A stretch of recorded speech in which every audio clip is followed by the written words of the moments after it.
Welcome, everybody, to another episode of Rain on Your Parade with JL Cauvin. I am JL Cauvin.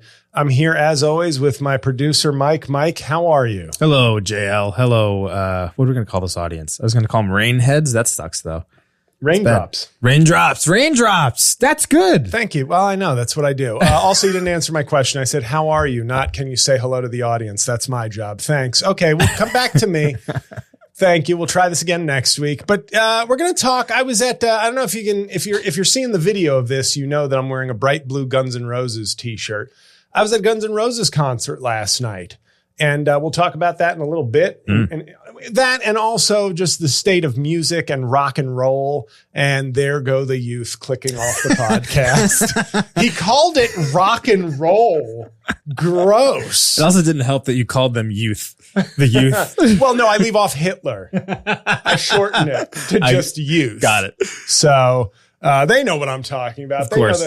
They know the sim. No, now that's edited. And when I run for office in 10 years, they're like, here he is giving the white power sign. And because of all the like self-hating people in like Trump world who are like people of color who join like supremacist groups, like Proud Boys had like a Latin leader. It's like now being like, no, but I'm half black won't be a defense. So like, no, they have those now. They have biracial white supremacists. Right. So you're not safe, JL. Couple of announcements up top. Shows coming up. I think that's safe to say. Harrisburg, Pennsylvania, September 15th and 16th. Out west on the West Coast. Yeah, showing my age. How about that? Some early 90s hand gestures. I will be in, Pittsburgh is not really out west. It's west from here. But west Pittsburgh. From here? Pittsburgh, October 11th at City Winery, and then Flappers, October 20th in Burbank, California for 2 shows. So get tickets to those now. I always like how my audience, they always send me those nice positive messages like, I'm going to try to make it. And then I say, well, I'm going to try to continue to have a career. That's how that works. And it's directly proportional. The more effort you make in actually purchasing tickets, the more I can continue to do comedy. My new special album version, Half Blackface, should be out. It'll be out by the time this episode goes up. So if you're just hearing me for the first time, be sure to go stream that or please purchase it. And my other special from this year, Tall Boy, is free on YouTube. So I think that's enough. I have a Patreon. I never promote that, but it's actually, I just hit a new high in subscribers to that. So that's good. I'm doing something right, I guess, for a few people. You don't promote that, huh? No, now I am. Okay. I haven't promoted it here. I promote it relentlessly everywhere else. Okay, got it. I have it tattooed on my back. Patreon.com/JL Cauvin. A lot of good stuff there, folks, including, Mike, have you ever been to Universal Studios? In Orlando, Florida? Yes. I sure have. Many times. Now, you're too young for this. You represent the youth, as we call them. Not the Hitler youth there. No, the youth wouldn't agree, but okay. You're youth to me, which is the only reason why you deal with me. It's why Joe Biden still works with Dianne Feinstein. He's right. Like, you make me look young, you cadaver. That's why I'm here. It's like, JL makes me feel young. Why? Because he's got such a youthful spirit? No, because when I look at him, I go, I'm younger than him. Yeah. By a lot. I went to Universal Studios with my mom for the first time when I was 12. I'm 6'4" at the time. And that's a height joke. He didn't laugh, and I guess none of the listeners did either. But I went to Universal Studios, and they had this thing where you could get a videotape made. That's a download. Oh, yes. A download. You've told me this story, but go for the audience. Yes. Well, so it was like a fake Star Trek episode. They had gotten the actors from Star Trek to sort of film scenes, and then they green screen you into various scenes and give you cue cards for the dialogue. It was only like $30 for like a 12-minute, pretty good movie for 1992. Well, I was going to say it was $40 for 1978, but I didn't get that. Because you're old. Oh, I was not born in 1970. I was not around in 1978. I was just all right. I was just a tall drop of semen What if that's how it worked? Like if a particularly long string of cum. Your dad felt pain. That's how you get tall kids. It's still he's going to be just one unbroken thread of jizz. Jeez, this guy's going to be a monster. I hope he's good at basketball and doesn't decide to go for a career in the arts. But we go to Universal Studios. My mom does this with me, and I recently was getting stuff from her apartment as we're clearing it out. That's a morbid sort of enterprise. You know, my mom is 79. She's in fine health, but she's 79. So it's like there's this unspoken thing of like clear stuff out of the house. So, you know, if I die, it's not too much of a big deal. Yeah. And so one of the things I cleared out was the tape from 1992. So I got it digitized and it looks great and it's hugely embarrassing and it's on my Patreon. And that actually led to the single biggest day other than when I launched a Patreon. It was like the biggest single new members day. So they want to see me as maybe my fans just like have always wished they could masturbate to a 13-year-old version of me or a 12-year-old version of me. And you know what? That's why we do it. That is why. Yes, that's right. Content is content. As I like to paraphrase Michael Jordan, perverts who wish you were a kid buy Nikes too. So, but that's on the Patreon. And I want to talk about one thing with you, Mike, as a fellow sort of snack aficionado. Yes. Snack aficionado. That's a very kind way to put it. Yeah, that's going to be the spin-off podcast when we start doing like bonus content just about snacks. About like snacks, today, we're going to eat 900 types of cookies. Yeah. But before we get to The Rock and the concert and all that, Crumb's Cupcakes. I brought this up before. And for those of you that maybe not from New York or just don't obsess over treats, Crumb's Cupcakes, for my money, which they got a lot of, the best cupcake place in the history of the world, and definitely New York City.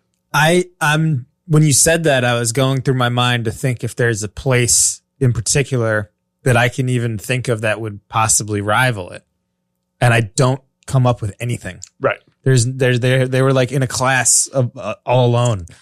Yeah, they were so good.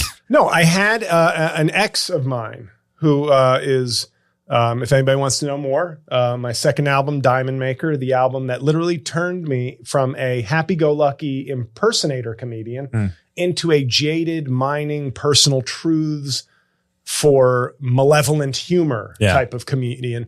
Not a great relationship, but the two things that survived that relationship are my appreciation of Hoegaarden beer. Okay. And my appreciation and love, I'll say love, for Crumb's Cupcakes. Now, they closed a few years ago before the pandemic. They couldn't survive because we do this a lot. I think in America, we make people who aren't fans of things the arbiters of whether those things should exist. And Adam Carolla, once, I remember I used to be a very avid listener and 10-time guest.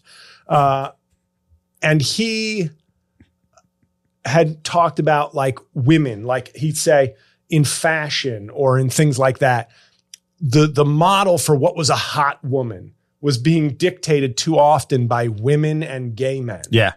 So it was like, you were getting this image of like, it's as Peter said on Family Guy of Cate Blanchett, who is an attractive person, obviously, but he said, I think Cate Blanchett is the most attractive woman on earth because women and gay men tell me that. And that was kind of in a weird way. Whereas like any man will tell you, Salma Hayek, that's, you know, voluptuous. I could get down with that. Yeah. Like, you know, that's there's all sorts of things in between or fetishes or things like that. But that's what the average guy is just going to be kind of into. Just move that mic to your left a little bit, JL. Oh, sorry. Thank you. Like toward your left shoulder. So this way when you turn. Sorry, audience. Like this? Yeah, because you're turning my way. All right. There you go. Are you going to go my way? Anyway, rocks, just another little rock tidbit. Big tease. But Crumb's Cupcakes. Okay, so the point is, Crumb's Cupcakes, I think, rose to power in an era where like cute cupcakes were becoming a thing. Yes, you're You know, right. like, hey, Baked by Melissa. I know. Here, do you want to pretend like you like desserts? Yeah. Tee-hee. Here's a thimble we call a cupcake. Get 10. Yeah. They add up to a third of a Crumbs cupcake. Crumbs cupcake was basically like, let's not fuck around. Yes, you're right. Crumbs cupcake was like a woman you're on a date with. Yeah. Plunging neckline. You got 2 drinks in you. And she's like, I don't give a fuck about rules. Yeah. I don't eat. Do you want to leave? Right. Crumbs cupcake was a, do you want to leave right now? It was a whip it out, put it on the table and show me. Do you want to sex Matumbo Yes. and have a cupcake? It really was, man. Those cupcakes that they were, because Baked by Melissa was the other cupcake that came into my mind when I was thinking about this. And it's not like I dislike them, but you're right. The cute cupcake sort of killed the gargantuan. Nothing was more American than the Crumbs cupcake. It's the way Matt Rife killed my career. Do you want Enemy of the show. Do you want a crowd work pixie model, or you want a fucking mega man of comedy who's going to destroy everything?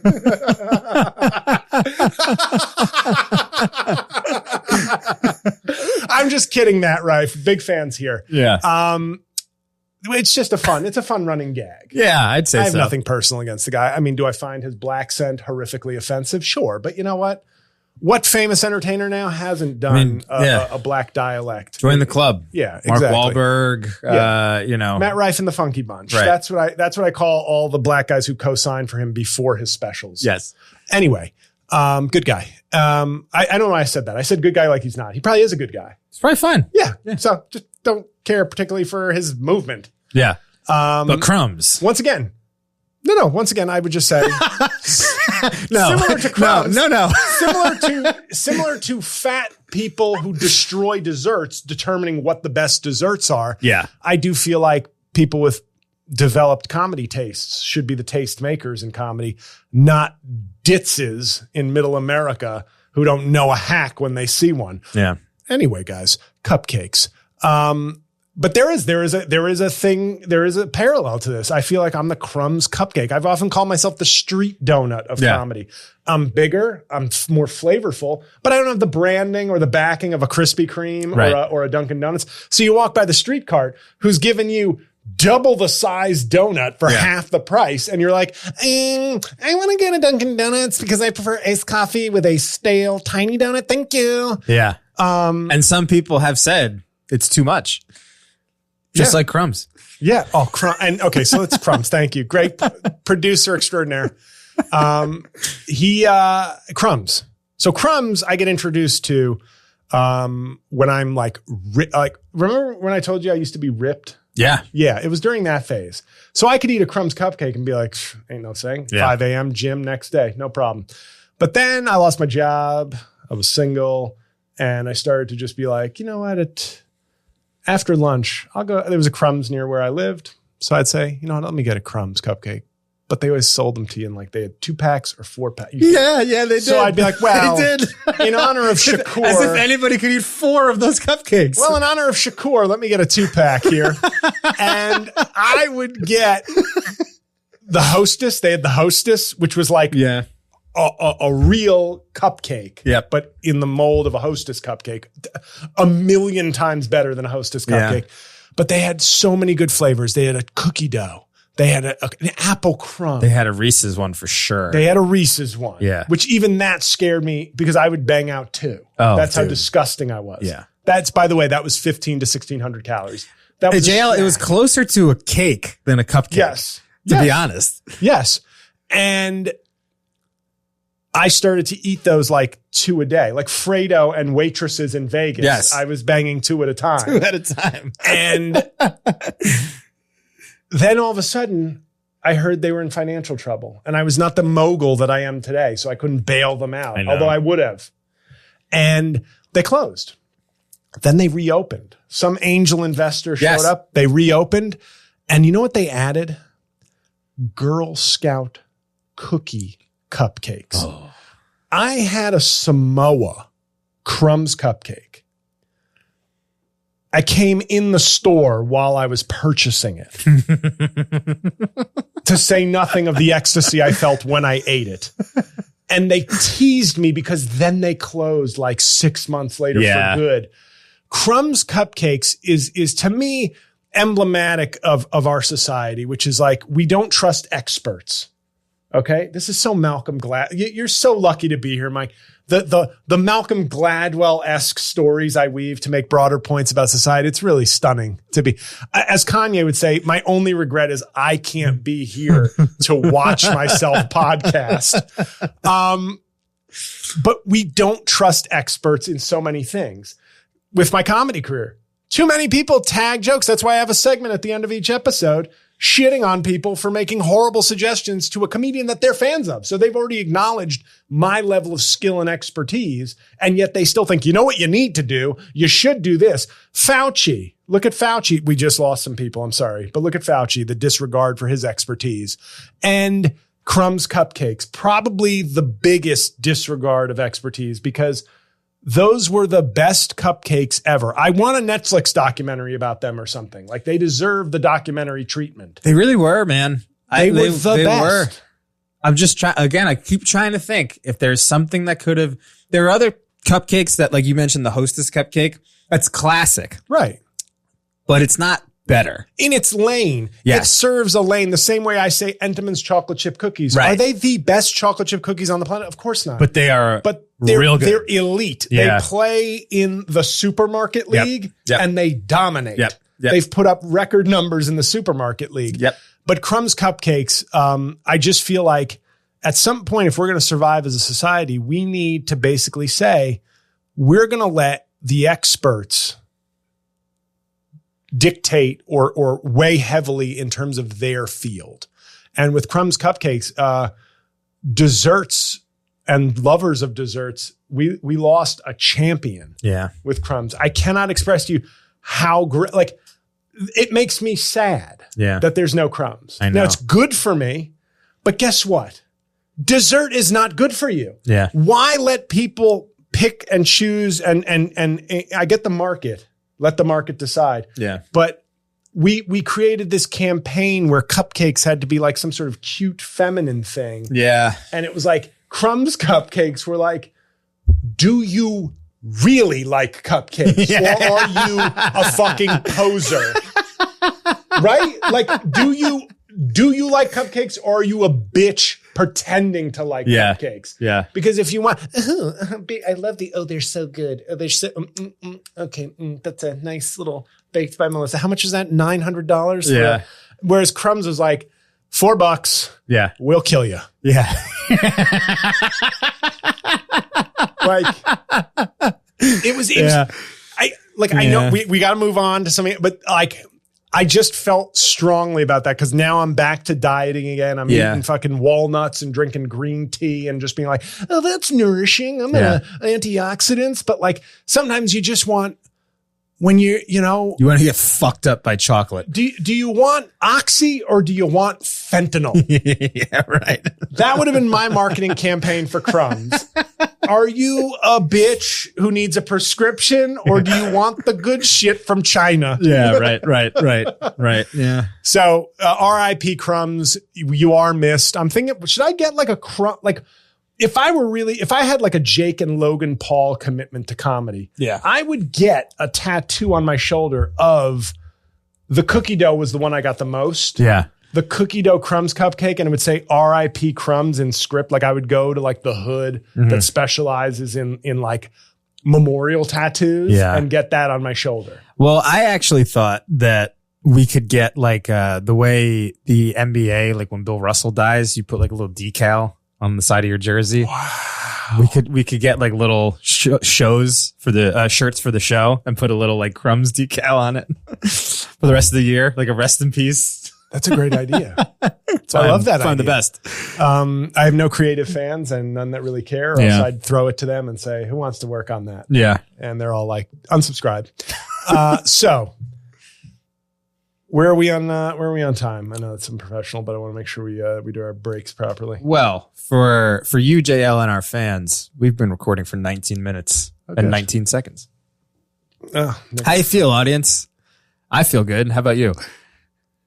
We have spirit. Yes, we do. That's we do. And okay, so last night I've done the plugs. I've done the tribute to Crumbs. I'm thinking now. I'm like just thinking about Crumbs cupcakes. Yeah, they are worth dying for, is what I'm saying. Like if I had diabetes, I'd be like, man, you live once. Yeah, that's one of the that is like they rank in like a top 5 food pleasure for me ever. Yeah. So, and had I not gone through a horrific relationship, I would have never really discovered. Well, I would have discovered them eventually, but later.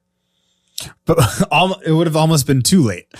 Yeah, because you only had a certain amount of time with them. Yeah, it's wow. Yeah, God, we miss you, Crumbs. Anyway, I went to Guns N' Roses last night at MetLife Stadium. Mm-hmm. I have to imagine, for the area it serves, one of the worst stadiums there are. Oh, I hate MetLife. Right? It's beyond. I won't even go anymore. It's just not a good. It's like it's hard to get to. You have 2 football teams that play there. All the major artists play there. Yep. And it feels like, what are you doing? Like, why is this not? I think who do you like, Jets or Giants? I'm a Giants fan.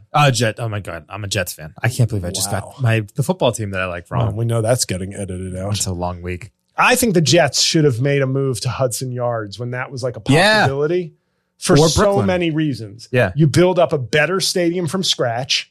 You now have get your own fucking place. Your own place. Yeah. Your Long Island, all those Long Islanders that love the Jets, Penn Station, right into Penn Station. Yep. There's so many reasons why that would have been a great long-term move. But they play in MetLife. And it's just, I like seeing, it's not that I mind seeing concerts there, but that and Prudential, I feel like they feel like half finished. Yeah. It's weird. Yeah. And maybe they just feel like, who way. cares? People are going to come to see it regardless, but it just feels half finished. And so I saw Guns N' Roses there last night. And Guns N' Roses, just for new listeners or people who don't pay attention to anything I do but claim to be fans, is my favorite band of all time, favorite rock band of all time. Slash and I are both coveted members of the Biracial Entertainer Hall of Fame. Axl Rose, for my money, I think he's my favorite frontman of all time. And I know everybody has to automatically go to that Freddie Mercury. Oh, Freddie Mercury. And I go, well, just like we discussed with callback, Nikola Jokic possibly having like Asperger's, being like a PED. Yeah. Isn't being gay kind of a PED for flamboyant, charismatic frontman? Yeah. Right. Like, isn't it already like he's already just peacocking right out of bed in the morning? Well, it's like peacocking. It's like all of those guys on Broadway probably could they have been great frontmen? Maybe. The one thing with Freddie Mercury, he's got a little bit of that rock star edge. Of course he does. I'm but he also would have been great in like the Music Van or whatever. Yeah.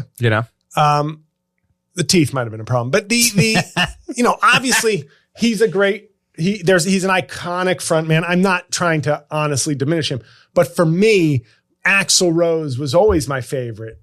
And I always liked Steven Tyler. I like guys who use the mic stand. Even Huey Lewis was a big mic stand user. Lewis. Yeah. But I like, they both, but Axl Rose for me, I'll never see him live in his prime, obviously. Yeah. Like he was trying to do like a Slither last night and I was like, oh no.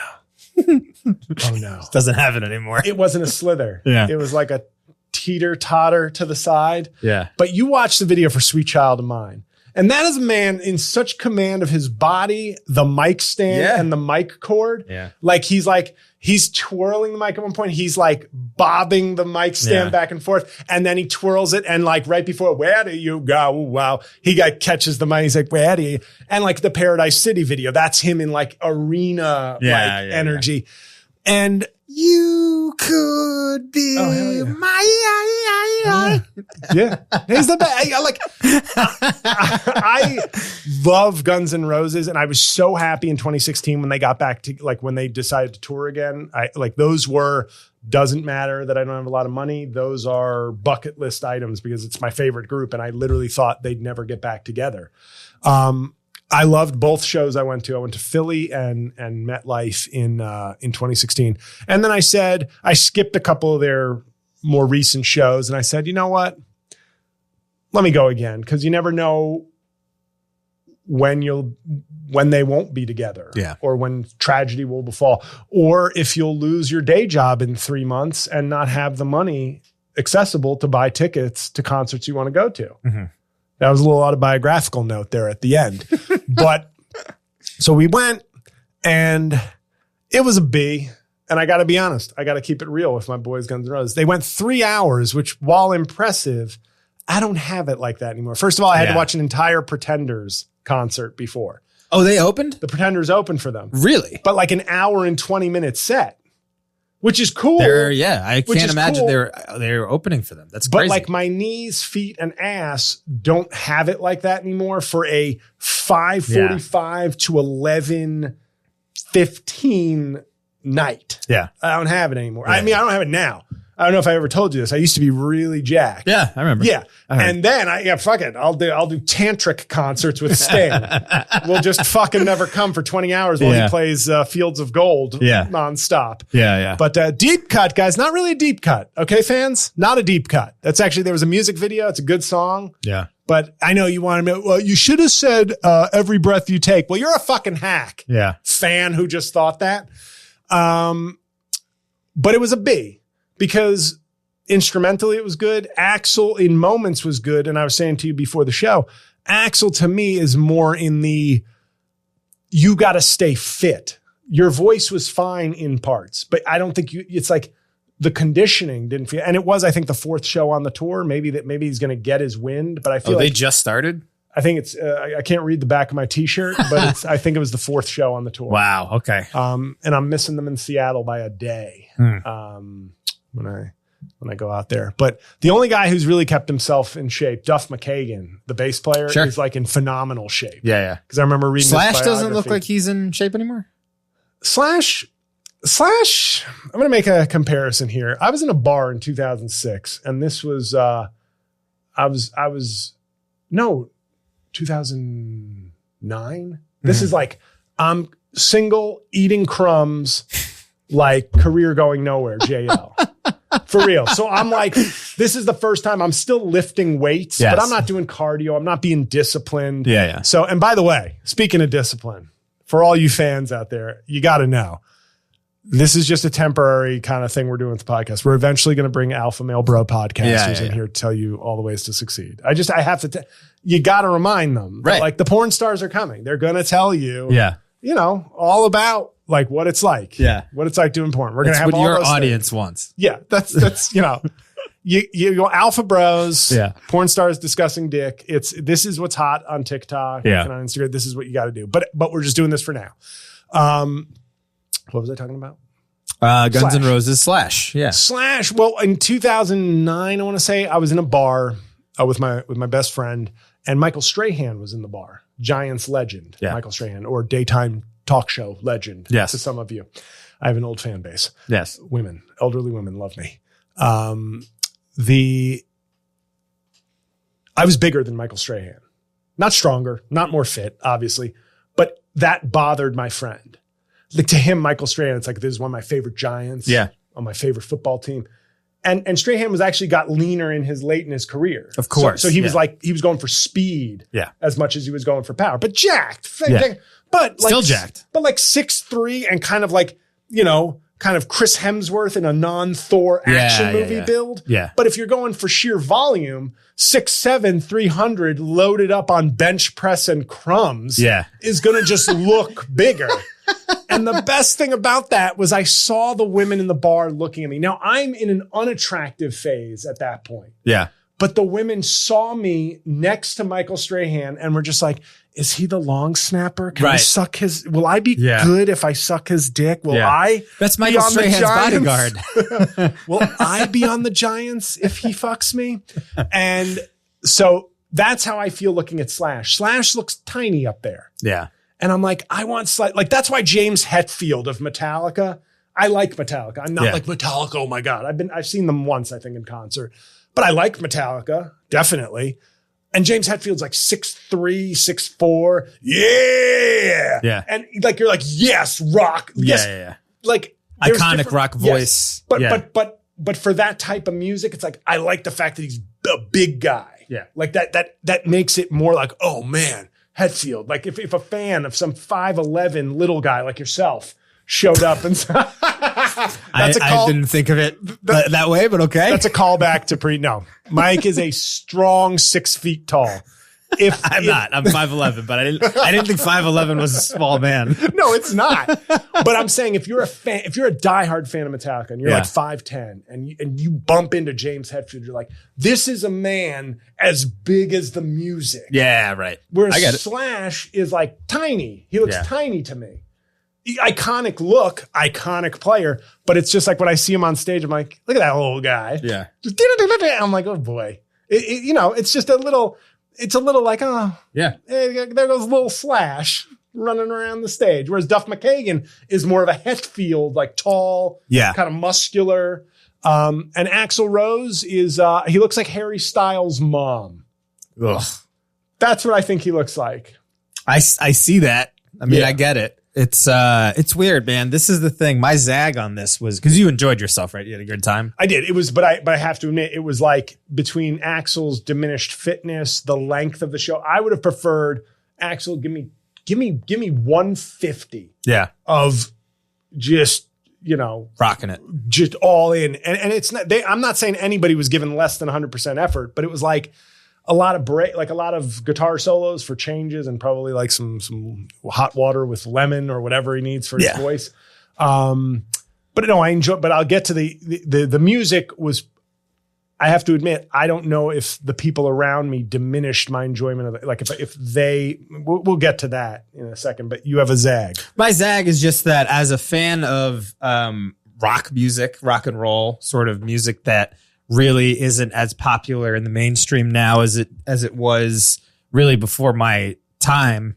I feel like my window to have seen these bands that I really like is over. It's closed. And I got to see a lot of them when I saw Prince well before he passed. I saw, I've seen Springsteen a bunch of times in Jersey, especially. Like I've seen a lot of the acts that I really wanted to see. And now I feel like a lot of these bands that I would have liked to have seen, like the Rolling Stones will still tour. And I've just kind of come to accept that I didn't see them in 1972, which is what I really would have wanted to see them. Right. And it's just kind of over. I take 1981. I'll take me some Start Me Up. Yeah. Just. But now, yeah. But now it's just kind of like they're too old, man. Like I can't, even if they're still pretty good, it's just not the experience that I want. They don't represent rock and roll. Really represents like it's a youthful sound. It's a youthful experience. And these guys now are no longer even close to that. So it just doesn't. They're not youth. They are not youth, my friend. Let me tell you. I agree with you. And see, the Rolling Stones, I love listening to their music, but I remember when I saw that Martin Scorsese did a documentary on them in like 2005 or something. Yes. Yeah. And I remember watching it and going, I don't like the way they sound live that much. No. So I was like, if you're somebody who's seen them your whole life and it's a tradition like that, you go, keep going. That's why they keep selling out. You just want to be part of the experience. But I'm like, I don't like AC/DC is a good example of a band that I thought I would see them today if they were still able to. They lost their bass player to death. Yeah. And you were looking for the thing. And Brian Johnson, I think, is losing his hearing like the Bradley Cooper shit in A Star Is Born. Yeah. Tinnitus, is that what it's called? Yeah. But AC/DC I saw in 2000 and in 2009. Not exactly like, this isn't 1984. But I remember the 2009. I had friends that went and they were like, it was the coolest. It fucking rocked. Was that when it rained? I don't remember. I was in the Garden. I saw it at the Garden. Okay. My friends went to see them at MetLife and they were like, dude, it was a hurricane outside and they played for like 3 hours. They called the concert Hurricane AC/DC and they said it was awesome. And I didn't go. I was like, I like AC/DC, whatever, but I don't like them that much. And I regretted it to this day. I regret it. Yeah. Like, fuck, I could have seen them and it would have been awesome. Yeah.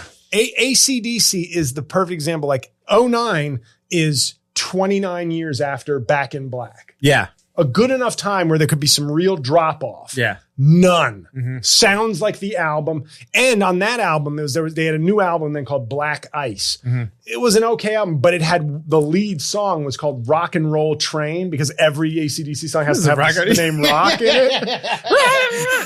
Rock and Roll Train was the opener for the concert. And I'm sad they're basically done. Yeah. Because I believe it was that good a song and that ACD-ish enough, it would have been their lead song for every concert. Yeah. Like it belonged in that like greatest hits level. Yeah. So like that's an example of a group where it's like you might have thought they were old, but they sold well. They toured great because you were always going to get a good product. Like it was always going to be what you wanted as a young listener, as an old listener. And dude, I think there's something about bands like that kind of like do short, fast, hard rock songs that age better. Yeah. Than like you couldn't get me to see the Grateful Dead with 5 guns pointed at me. I saw Fish a couple of weeks ago. Did you really? My friend, I wrote up a funny thing on my website. Go check it out, everybody. Because my friend has been like a big Fish fan. He's been to, I think he told me 74 Fish concerts. And so he had tickets. And I was like, I see my buddy like 3 times a year. I'll go. And he had good, like comfortable seats up in like the walkway. So it was like chill. It wasn't terrible, but it was like, this ain't my thing, but it wasn't terrible. Like I couldn't lie to people and be like, it was the worst thing I've ever seen. Yeah. But that's a group that they will always sell out because they have such a high rate of return on their fan to fan engagement level. Yeah. But AC/DC, I've seen a lot of older acts, and I think it started when I took Laura on like her first birthday when we were dating. Yeah. To Chris Cornell at the Beacon. Sure. Rest in peace. Yeah. And I had bought he had like a solo album coming out, and she liked him because she liked his voice and because she thought he was extremely attractive. Of course. Yes. Every woman. It was like Mediterranean Jesus Christ with a power vocals. Yeah. Yeah. And I nearly forgot my broken heart.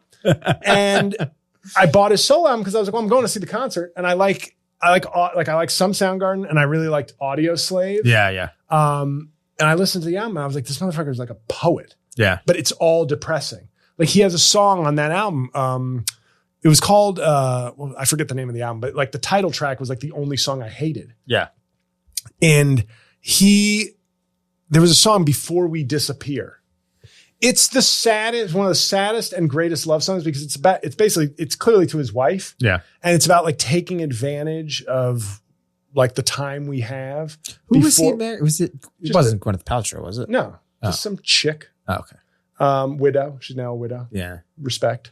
But it was like the tone of the song was just this like cosmic awareness of how insignificant we are. And it's like, what a depressing but poetic way to discuss love. Yeah. Because you're basically saying we have to take advantage of the time we have because, eventually we'll be so quickly we'll be nothing. Yeah. And a lot of his songs were depressing, but beautiful. And he had a great voice. And we saw him perform and he killed himself like 6 months later. I don't know if it was Laura's fault, but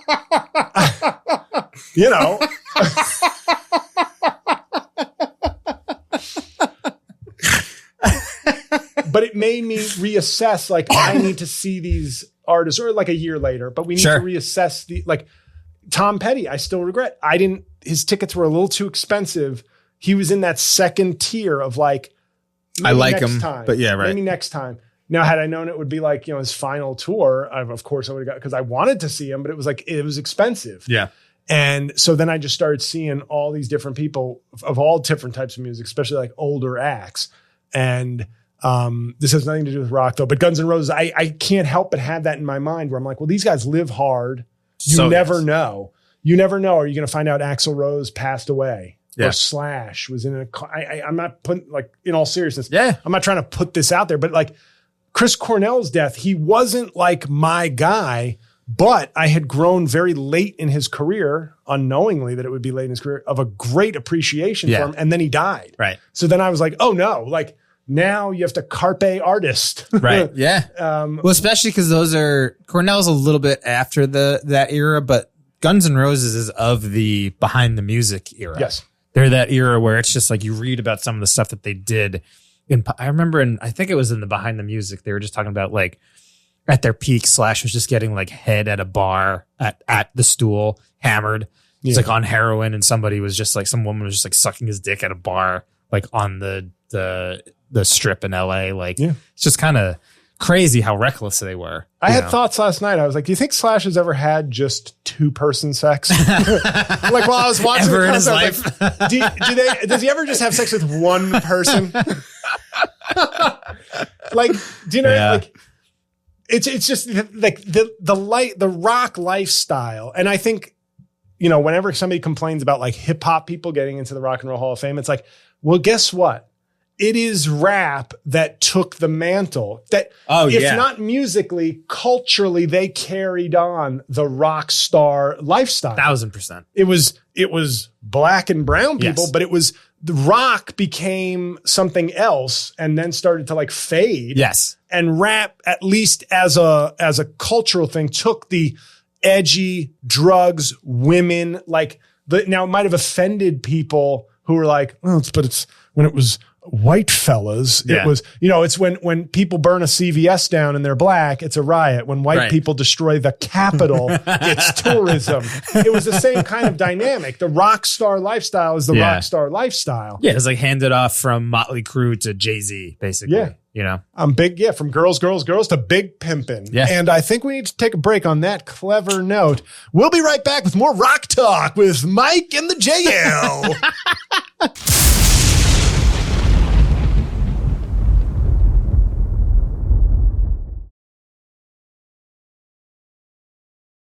And we're back to Rain on Your Parade, continuing our rock and roll talk. I'm DJ JL with my man Mikey Mike. And I'm the Wiz. No, the Wiz is used too much, man. That's hacky. That is hacky. Oh, excuse me. Take that shit to a Matt Rife concert. Anyway, God. Too much? Catching more strays. Too much? Not too much. We're leaving it in. Okay, well, all right. And that's how JL got a bump and then his career destroyed. If you're going to make the enemy, make the enemy. You know what? You're right. I know. You're right. Guess what? I'll just start doing WWE promos. Guess what, Matt Rife? You think you're jacked? You better look at pictures of me when I was 28. I would have snapped you like a Slim Jim. Improv Friday night pay-per-view. Crowd work versus actual written material, brother. You bring old bitches who like to fuck young dudes, and I'll bring a bunch of old grandmas that subscribe to Patreon. And we're going to get it on. God, that tag ruined it, Mike. I'm sorry. It felt perfect. All right, move it along here, Jay. Let's go. Sorry about that. Rock music. I think it's would you say rock music is dead? Yeah, I would. Dead. Okay, I can't. Dead. I mean, the closest thing that I can think of is that there are sort of like indie bands and music that I like. There's definitely indie bands that I like, but it's not the same sort of. It's not like rock music, right? As much, and that's the thing with I'm split on whether and how much of it I really like. I'm in this weird camp with a lot of these bands, especially from the 80s, where even Kiss. I love Kiss, but they suck. But they rock. They suck, but they rock. So it's this weird thing where it's like, I don't think they're a great band. Like they're not the Beatles, you know? But when I watch old YouTube videos of Kiss doing like I Stole Your Love, I'm like charged up and it rocks. So it's this weird thing where it's like, I think a lot of the indie bands that are around now are better musicians than a lot of these guys, but there's just something about the energy of these rock bands, the arena aspect of it, that just doesn't really exist anymore. Those guys now, as we were talking off mic, there's really a lot more hip hop guys that are kind of like the big energy. They have the bigger hits. Like the indie bands don't have giant hits like Paradise City or something like that, you know? But if you go see, 50 Cent, and you hear it in the club, it's like, this is every person in the arena knows the words. It's a ton of people. It's a different experience. You can find me in the club. You can find me in the club. To me, the last I can't point to the day rock died. Yeah. But I remember feeling such gratitude when I saw, and it's already like a decade old. That's what's so scary. It feels more recent, but I saw the Foo Fighters performing Walk on the Grammys, and they won, I think in 2012 or 2013, if my memory serves me. Maybe it was a year or two later, but I think it was around then. Yeah. And I'm looking at the rock category, and I'm hearing almost no rock on the Grammys. And then they get up there and do Walk. And I was like, this is rock. Yes. This is rock. There's no other. They have some like lighter stuff, but they're actually playing rock. And I thought to myself, that was like the last time I think I heard a fucking rock song on the Grammys was Walk by the Foo Fighters. Now, I'm sure I'm wrong, but like that's the last thing that stands out to me as like a current rock song. You could say it's kind of like the other bands that are kind of in the arena are like the Killers, the Black Keys are rock, I would say. Yeah. But and I mean, Imagine Dragons is the biggest rock band right now. And but there's too much synth and other things. They are closer to Now, you could say they are an offshoot of like their progeny of rock, but they are not rock. And you could say they suck because I think they do. But like I agree with you. I don't consider them a rock band. Some of their music was good for like trailers and stuff. But that's the thing. I think that was kind of part of the Nickelback problem too. We were talking about Nickelback before. They just started showing up in like in the time of like collect call commercials. Their music was showing up in places where you're just like, I am sick of these guys. I'm sick of this sound. I'm sick of this band. I don't think Nickelback's great. I know you have a soft spot for them, but I have a respectful spot for them. Yeah. Because I'll name two bands that are not they have huge fan bases, but also huge detractors. And they're sort of punchlines. Creed. Yeah. And Nickelback. I think Creed's better than Nickelback though, in my opinion. I think Creed, the couple of Creed songs that I know that were big hits, even though they're a little weird and it's like to me, it's a little weird, like how front facing religious they are. I wish Can You Take Me Higher rocks. It feels like I'm one of those people who's like, give me atheists, give me religious people. Yeah. Get your spiritual people out of here. Yeah, sure. I'm like, commit to something. Commit to something. I'm asking you to commit to something. I'm more of a spiritual energy type. Yeah. Well, then you're a person I don't need to talk to. Right. Goodbye. Yeah. I've often said libertarians are I'm spiritual, not religious, political group. Yeah. But, Creed, Higher is good. And Creed's like last huge album that I think had My Sacrifice on it, which was which was actually not a song I was a big fan of. Yeah. But that album has some tracks on it that really rock. Yeah. My Sacrifice rocks, I think. It does, but in here's our anthem rock type song. But JL, this is exactly what I was describing with Kiss. Like all of this music to me, and even when we were talking before about Limp Bizkit or whatever, you said that like you were new to this country. Limp Bizkit. Are you familiar with Nuki? I prefer black stuff. Get out of my fucking face, bro. They like the issue is that they're like, a lot of this music to me is not good. Right. But it rocks. And I think that there's something about like the rock aspect of it is like a feeling more than anything. Sure. And it's like, it just gets you excited in a way that it's just like, there's a buildup and eventually you're singing, can you take? And it's awesome.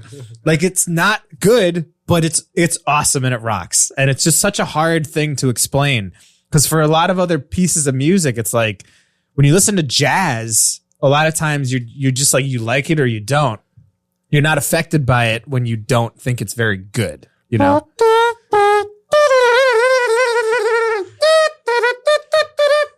My air trumpet is pretty good. World class. And it's featured on my new special, Half Blackface. Not afraid of doing shameless promotion. There you go. Creed has a song on that My Sacrifice album called Signs. Yeah. It was never a single. Yeah. It's like there are a couple songs on that album that are so hard. Yeah. But they're not like, it's almost like they made that like, but this is like the commercial rock song. Yeah. And that's like, bow, wow, wow, bow, wow, wow. Like almost like, what did you like? Listen to Rage Against the Machine and then write a song? Yeah. But the thing about Creed and Nickelback, and you talk about it being a feeling and a vibe. Yeah. And I think I'm wondering what that can say, if it can say anything about our society, that rock music, like a music that bridged like black culture, stole from black culture in some ways, but like shamelessly. But gave us like country music is still like country music is a whole other topic because I'm not a huge country music fan. And even I'm offended by like bro country. Oh yeah. That's like bad music. 40% pop, 20% hip hop. Don't tell them that. Yeah. Even though they're clearly borrowing like boom, boom, and you're like, what? And then it's like, but I drive a truck and or drink my beer. I go to church and I don't like the queers. And you're like, oh wow, this is country. But it's like, no, it really isn't. And I'm not trying to rip off Bo Burnham's great bit from like almost a decade ago, but it's not like if I were a real country music fan, I'd be like, what is this garbage? Like, what have you done to our respected American art form that told stories from a certain community? Yeah. Like country, and Malcolm Gladwell did make this point. Country music and rap music share so much similar DNA. And I once said, if country music fans could just admit, I was my daddy was a poor white farmer, but guess what? Your granddaddy who was lynched, he did have it harder for sure. If you could bridge that one stubborn refusal to acknowledge that in America, there is a people that suffered more than others. And if Native Americans showed up with their music and were like, hold the phone, guys. I also have a shirt. Fine. Yeah. But this idea of like, well, I never had slaves or my daddy didn't speak the language is like, but they are stories of struggle. Yeah. Like the best of both of those genres is like unique, individual, cultural storytelling. And not to go too far down the country road, as a country music fan myself, not really modern country. Some guys, but not that Nashville sort of, not the stuff that's like really the TikTok Matt Rife country music, like Sturgill Simpson, who's great. He's kind of like you didn't like that? Another Matt Rife shot. Wow. Like just a graphic of his face pops up on the video every time I say something. I'm just kidding. It's all love, bro. Yeah. But I think that so the interesting thing about what you were just saying is that a lot of the great classic country artists. Sorry to interrupt you. Do you like the guy with the beard? What's his name? Stapleton.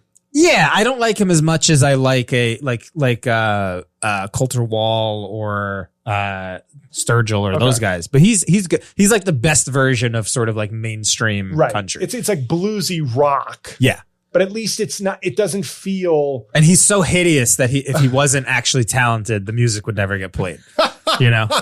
It's that principle in full effect. Right.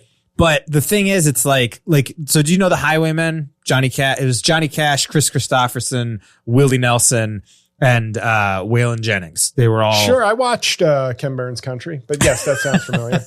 So they were a group together and they have this whole song called American Remains. And it's all about, it's taking these different sort of like folk legends of America, and one of them obviously is like a Native American. Like these guys, Johnny Cash too, they were very respectful of kind of the plight of specifically Native Americans in this country, and it kind of like the newer version of country I think turns people off to what is really an unbelievable art form with people that were so talented, because the newer stuff to me is not very good, and you also have these people that are involved in it now that are like very divisive politically, right? In a way that kind of shoehorns country music into this, like, well, we're all Trumpers. We're all kind of like, you know, like that guy remember that band Stained?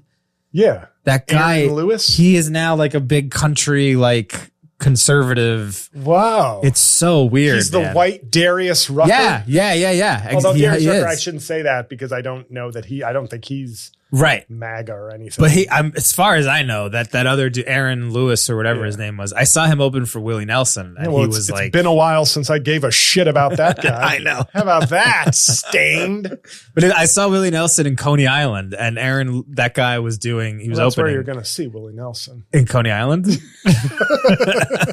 Like, was he just eating a hot dog, or was he performing? No, he was performing. They have like a little amphitheater out there. Okay. And the guy was opening for him, and he was all in between his songs. He was all just talking about the flag and like all this shit. I was just like, you're in Brooklyn. What do you do? Yeah, what are you doing? It's pathetic, but I do think we are seeing rock is like, I'm going to bring this to climate change. We're seeing what the climate is doing right now, and it's giving us, now it's no longer hints. Now it's effects. Right. We're no longer getting data. We're getting like real time effects in our communities and with death. Right. So we're here, and it's not good. But with rock, it's like the death of rock to me. I then look at rap. Yeah. And rap, I was like anybody, it was a dominant musical form in the 90s and early 2000s. And I think it peaked. Mm-hmm. And I know there's young people who'll be like, what do you mean? Well, you couldn't have made fun of Biggie or Tupac or Wu-Tang Clan or any of the iconic acts the way I can make fun of like the entire genre of sort of trap and mumble type stuff. Like I can make my nephew, he'll call me a hater, but I can make him laugh when I pretend to be the Migos. Yeah. Because I can be like. And they're the best version of what you're talking about. Yes, they are. Yeah. And I will acknowledge that because I have one Migos song on my iPod. But you have an iPod? There Gotta you be go. Stir Fry. Yeah. Stir Fry is great. It's great. But there you go. And exactly. Yeah. Because I remember I was doing a parody of something. So I downloaded like a bunch of the top artists in that field. And the only one I liked was Stir Fry. Stir Fry's Migos. awesome. Yeah, great song. But a lot of their songs I was like, yeah. But you can't tell me that a mumbling 1 verse, 2-minute song becoming like when we saw rap go through the phase, I don't think it's recovered from the phase of let's cater to SoundCloud. Like SoundCloud was for rap, what TikTok has become for stand-up, where it's like, we're eventually just going to stop trying to be independent artists, and we're just going to do what the platform wants. And we're going to let that be the overarching guideline or guidance for how we make art. Yeah. And with rock, it's now seems dead. Foo Fighters are a rock band. They are. Yeah. That's without question. I thought about that before we started. You were saying that Guns N' Roses was like the last, but then I remember Foo Fighters are an excellent band, but I feel like Guns N' Roses is to me a band that belongs much closer to Led Zeppelin and the Rolling Stones than maybe most people would put them. I think they were that fucking great. I think they were like for a short time, like a Sandy Koufax kind of career in rock. Like a Comet. You showed up and you put out 5 years of like insane Hall of Fame rock music. Yeah. And some people like who don't know, they'll be like, oh, like hair metal. I'm like, no, that's what made them so great. Right. They may have looked like hair metal. Right. But they were all time rock. They are different from these bands for sure. 100%. And I know somebody could say, no, the Rolling Stones. The Rolling Stones have a longer career, have more hits. I get it. I'm just saying the quality of Guns N' Roses, like Appetite, Lies, Use Your Illusion 1 and 2, is as good a 5-year 4-album or 6-year 4-album run as anybody in rock. Let me ask you this. Are they better than U2? Well, I think if I recall an old conversation, I'm a huge U2 fan, and I don't know that you are. I hate U2. But I don't really like Guns N' Roses either. I'm seeing them at Sphere in Vegas in October. But you like these are two of your more, closer to your favorite bands. I'll tell you right now, I'll tell you my 5 favorite albums right now. Yeah. That'll tell you a lot. Appetite for Destruction, Ready to Die by Biggie. Okay. The Eminem Show by Eminem. Okay. Achtung Baby, U2. Okay. And here's one you might not expect. The Rising by Bruce Springsteen. The Rising's a great album. The Rising and the Eminem Show. This is a little insight for the fans, the ones that are still listening. Eminem Show and The Rising. I was very depressed in my second year of law school. And I was in a long-term relationship, and we were a year, was that 02, 03? We were a year after 9/11. I was living on my own in DC. I had friends, but I was like in my own apartment, long-term relationship. And 2 albums came like that I listened to basically for like all of 2002 and 2003. The Eminem Show, which tapped into like the rage I felt sometimes. Yeah. And that's the best Eminem album in my opinion, because it was like he was not yet doing like his like his albums where he was an addict. The Eminem Show's the one with Without Me, right? Yes. That's the It's like he is success and wealth has not changed his lifestyle or fucked him up. It's the peak. It's the peak. Yeah. And the rising. And I'm not one of these like, oh, you got to listen to Rosalita or whatever the fuck from the 1970s. Like, you know, I like Badlands. That's probably my favorite old Bruce Springsteen song. Yeah. But Thunder Road never spoke to me, really. Oh, yeah. No, I get it. I know, but Born to Run is fine. Born to Run is fine, but Thunder Road, man. But like Badlands for me, I love that song. Yeah. That's like his oldest song that I love. That's one of my favorite albums, Darkness on the Edge of Town. Couldn't have told you what album it was. I have the greatest hits. But The Rising as an album was so good and like hit me at the right moment. And then Norah Jones beat both Eminem and Bruce Springsteen for album of the year. And I was like, they must have split the vote. Yeah. They must have split the fucking vote. Right. Because one of those should have won, in my opinion. Yeah. But those are my 5 favorite albums. And U2, yeah, I love U2. I think they are. So answer my question. Yeah. Is Guns N' Roses better than U2? As a person who I like Guns N' Roses more than U2, I really don't like U2, but U2 I'll give you another comparison. Great. Because you love it when I bring in comedy. Chappelle and Chris Rock. Yeah. Chris Rock is my favorite comedian of all time. Chris Rock at his best, in my opinion, untouchable. Bring the Pain, Bigger and Blacker. Other than maybe some of the things I've made, nobody can touch those. Half Blackface, everybody check it out. I'm telling you, it's landmark shit. It is landmark shit. I put all my chips on Half Blackface. It's the apex of a 20-year struggle for achievement in comedy. Yeah. But I do believe that Chappelle is having the much better long career for so many reasons. The sketch show, but also his style before he got into the whole, like, I'm now a libertarian anti-trans warrior giving speeches, posed as comedy shows. He had 2 specials come out in 2015 or 2016 that were phenomenal. And I just felt age was not hurting him because he always had a kind of a slow Cosby vibe to him that could age well. Whereas Chris Rock had a youthful intensity is an important component to the way I do comedy. Words matter, writing matters, but performance also matters. And Chris Rock was like a guy throwing fastballs. And when the fastball leaves, you still have some talent and some know-how and some skills. But Dave Chappelle was Greg Maddux. Like, it doesn't matter. I'm going to throw 81 for 40 years. Yeah. And I'm going to throw it past you. And I'm going to win. Yeah. Whereas Chris Rock is like, 99 is now 91. And they're clocking it. U2 is Chappelle to me. I saw them for the first time in concert in 2018. All I kept thinking was, I have no notes except, boy, I wish I could have seen you guys do the Joshua Tree in 88. Yeah, right. Guns N' Roses, boy, I wish I could have seen you in 88 because there's no way you could be as good as you were in 88 because of the type of music and Axl Rose in particular. That said, I did love them in 2016 and was really pleasantly surprised and excited about how good the show was. But when I see U2 in Vegas, I know I'm going to get an A concert. Yeah. When I saw Guns N' Roses last night, I got a B.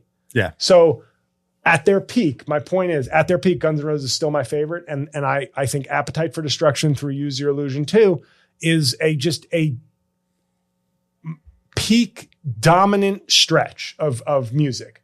U2, though, I have bought U2 albums from, 1984 to 2000. I don't know. When was the last one? 18? I think 17. Maybe. 2017. The one that was on everybody's iPhone? Well, that was 2014. Okay. And that also spoke to America's stupidity. Well, a great band gave you a free album and we rioted. Yeah, I mean, That is a funny way to look at it, but I mean, I was not happy about it. Yeah, of course you weren't. And I'm glad you weren't. It's like, I can't get this shit off of my fucking phone. I hate these guys. But I think rap and country need to look at rock and realize the death of rock is not a good thing. And you should look at your own music and the paths you're going down now, because both, I think, in the mainstream, because that's how you die. When the mainstream sucks, the mainstream will stop paying attention. Yeah. You can tell me like, no, my friend has a band down at this club and they're really good. Great. Good for them. And we're glad they're keeping, but when the mainstream shit starts really sucking, that's when the rot, and country music with this bro patriotism, glossy shit. And then rap with like so many, like just, and it all sounds the same. And this isn't, I may be of a different generation, but I'm not somebody who's doesn't own dozens of rap albums. I'm not somebody going, what the hip hop? What? Yeah. And it's like, no, but I can tell a difference between a 5-minute, 3-verse clever song from Ice Cube or Biggie and a 2-minute thing that's just meant to be used on TikTok. Yeah. So that death of rock, it's something for all you fans of other music to be very careful about. Now, we're going to take one more very quick break, and I'll come back to you with a couple of quick comedy tidbits because we've gone way over time. This is Rain on Your Parade. Back at you in a minute.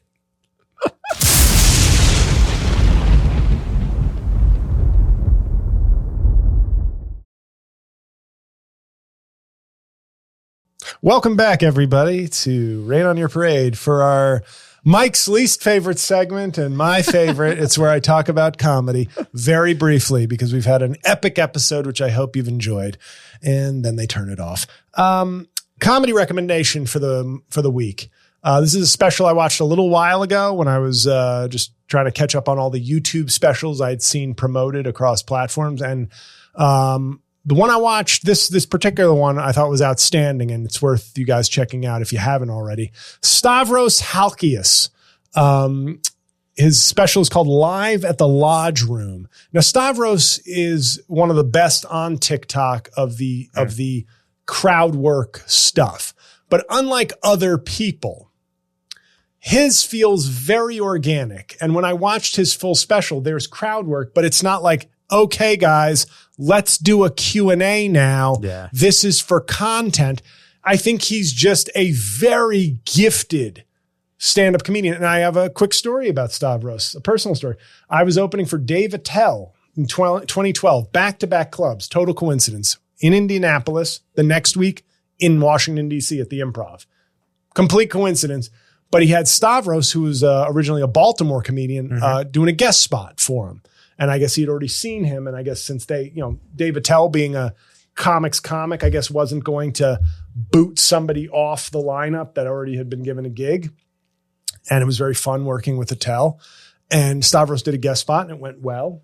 I'm not even, I think he just had a good 5-minute set. I don't think it was like, oh my God, you just changed comment.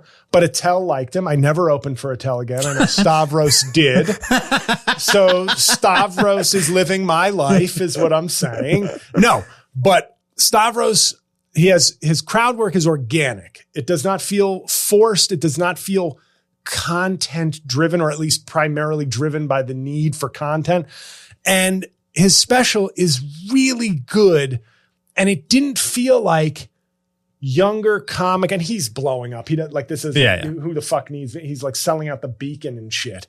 But he still is a guy who's like at the time of the special, probably 31. I think it was his first special, if I'm not mistaken. Oh, he's in his 30s. Stavi's somewhere in his 30s. I think I heard him say 32 in a clip. Yeah. So I'm just taking off a year for the special. But okay, early 30s. Looks but like 65, but yes. But he has like an infectious laugh that doesn't feel like a gimmick. Yeah. Everything about him, it's like, I'm going to say something very complimentary. It's the best of what stand-up can be that someone could think are gimmicks. His laugh, he's either so good or it's organic. He's either so good I don't know that it's a gimmick, or it's like he's having fun. No, he's a super authentic guy. Right. A very lovely guy too. I knew him when I was still doing stand up and he first came to New York when he was kind of new on the scene. He was awesome. He's just a cool guy. And when he came to New York, he said to you, yeah, this guy did a feature spot at the Improv, but I'm pretty sure Attell's going to fucking bump him and I'm the guy now. But I would say it's all the things. Like the best things I can say about comedy are when I watch and I'm no longer feeling like I'm a comedian analyzing comedy. Like that's a good one. I think Bo Burnham's Inside to me is the gold standard for like the last 10 years. Is like I just watched it in amazement and enjoyment. I didn't go, wow, he's good. He's good. I was just like, this guy's taking me out of my zone. He does that rare thing that a lot of comedians kind of can't do, where he's like, you just want to hang out with him. He's the funniest guy. Like if you had a job at UPS or Banana Republic or something, you'd be the funniest guy at work. And be like, I'm working with Stavros. Do tonight. I work there also? You guys have a different vibe. You're more like comedy dad, you know? Oh, God. Oh, God. Well, now I'm going to be comedy suicide victim after being called comedy dad. Oh, my God. I'm done. I'm retired. You just retired me. No. It's a compliment. No, but, Stavros is like, in the office, he'd be like, I don't know how to make this sound like I'd be complimenting myself. No, the point is, guys, before Mike derailed me, made me sound like an asshole. I enjoyed the comedy. Like, it's funny. Everything about it feels authentic, even though he's so good at the things that work in terms of crowd work, content, funny look, all this. But it's just who he is. And there's material. It's not like and there was a maturity to the set. I don't mean maturity like I'm talking about serious things, but there was a maturity to his stand-up skills. You know what I mean? That I was like, man, this was good. This was really good and really fun. So Stavros Halkias, if you haven't seen it, it's on YouTube. It's free, live at the Lodge Room. And then we end always on a positive note, the punchdown of the week. This is where fans try to help me with comedy, whether it's a tag or a suggestion or a thing I must do, or no, actually, you love those. Actually, it would probably be. And, my common response is always like, that's why you follow me and I don't follow you. And they often rectify that. And then by the end of that exchange, neither of us is following the other. But I say, into the relationship, trim the fat, thin the herd, trim the fat. That's what I'm about. I want to go into comedy clubs like Leonidas with an army of 300. I don't need a Persian army of passive social media fans. I want to kick a club manager in the chest and say, this is Cauvin. Yeah. And then have my elderly legion run in there and buy drinks. Anyway, the punchdown of the week, this is the last time I do this, but it's another general one because I got it too many times to just pick on one person. But my Ron DeSantis impression, which has done very well for me on TikTok and YouTube, people want me to do more hands. And I do some hands. But I don't do it enough. I don't do it exaggerate enough. And they want me to bob my head like, how he does this and he looks at people and says, no. I'm like kind of a bobblehead, but I don't do it enough. Mm-hmm. And it reminds me of the many people who've asked me to do impressions for shows, for things I haven't gotten. They've wanted voiceovers and they go, oh, my nephew walked in and thought that it was actually that person talking. Can you do it bigger and sillier? At which point I go, good day, ma'am. Good day, sir. You can keep your check. No, I don't say that. I just say that in my head. Yeah. But then I never, I go for authenticity. That's the skill. The skill is not being a cartoon for me. Yeah. If you want a cartoon, there's a lot of hacks who do cartoonish impressions. You want the real deal? You want the Crumbs cupcake of impressions? You come to me. One day when I'm dead, Mike will go, I never appreciated how he really tied everything together. Like just lyrical poetry in the form of giant comedy. But all the people who've been telling me I need to do more head bobbing and more hand movement, no, you need to look for that less. I'm giving you good product. You can have a Crumbs cupcake, or you can have just a mouthful of Fruit Loops. Okay. If you want Fruit Loops, go get that. Toucan Sam will pour some comedy bullshit down your throat. But if you want the goods, leave me be. As Colonel Nathan Jessup said in A Few Good Men, I would just rather have you say thank you and be on your way. Either way, I don't give a damn what you think you're entitled to. Nice. And that's it for this week. So thank you for listening to Rain on Your Parade with JL Cauvin. I am JL. That's been Mike. Don't say anything. And we'll talk to you next week. You can say something if you want. Bye.